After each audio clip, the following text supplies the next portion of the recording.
حالانکہ وہ قرات چھوٹا سا ایک سکہ ہے، لیکن آقا خود پوچھ رہے ہیں تدرون مل قرات، جانتے ہو اللہ کے نیک کسی بندے کے اس دنیا سے جانے کے پر جو جنازہ ہوتا ہے اس پر یہ قرات کتنا ہوتا ہے؟ انہوں نے کہا جی اللہ و رسولہ عالم۔ تو رسول اللہ صلی اللہ علیہ وسلم نے فرمایا کہ اللہ کی رضا کے لیے کسی مسلمان کا جنازہ پڑھنے والا اس کا قرات احد پہاڑ کے سونے جتنا ہوتا ہے۔ جیسے آپ ایک تجربہ بھی ہے کہ کسی کنویں سے جتنا پانی نکالو گے اتنا پیچھے تازہ آئے گا،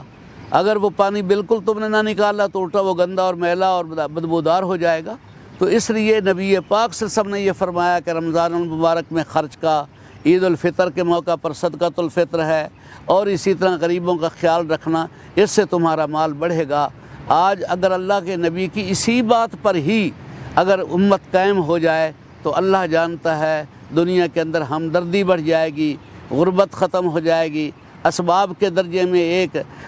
غریب کو بھی عزت نفس جو ہے وہ ملے، بلکہ یہ تک فرمایا گیا کہ اجتماعی خرچے کرتے ہو تو وہ بے شک اعلان بھی کر کے دو تاکہ امت میں ترغیب پیدا ہو، لیکن اگر کسی غریب کو دے رہے ہو تو دایاں ہاتھ اس انداز میں دے کہ بائیں ہاتھ کو پتہ نہ چلے تاکہ اس کی عزت نفس مجروح نہ ہو۔ تو میرے بھائیو، یہ رمضان المبارک ہر اعتبار سے امت مسلمہ کو ایک تحفہ ملا ہے۔ اللہ کروڑوں صلاۃ والسلام نازل فرمائے نبی پاک کا، اور ہمارا جو درود و سلام ہے رسول اللہ صلی اللہ علیہ وسلم کا پر، حالانکہ اب دیکھ لو ایک یہودی کا کہنا ہے کہ دیکھو محمد رسول اللہ کی مقبولیت،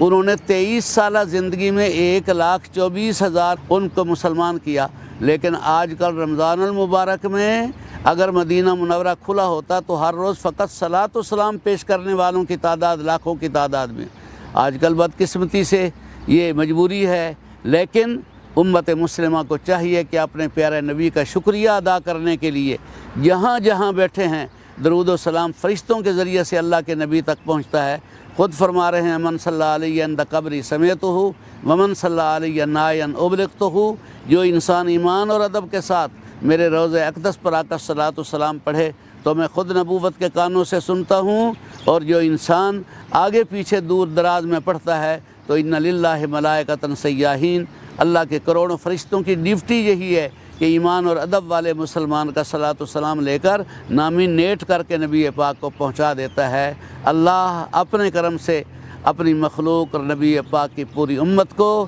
اپنے دوسرے مساکین اور فقراء اور ان سب کا خیال رکھ کے اور ساتھ نبی پاک کے شکریہ ادا کرنے کے لیے اسی انداز میں درود و سلام کا تحفہ نبی پاک کو پہنچے جس انداز میں یہ حرمین شریفین کھلے ہوئے ہوتے تو اس وقت اب بھی الحمدللہ وہی بہاریں قائم ہوگی۔ اللہ پاک پوری امت کو وباؤں اور بلاؤں سے محفوظ فرما کر پوری امت کے لیے خیر کے دروازے، خصوصاً مملکت اسلامیہ پاکستان اور ساروں کو اللہ تعالیٰ خود کفیل بنائے۔ وآخر دعوانا ان الحمدللہ رب العالمین۔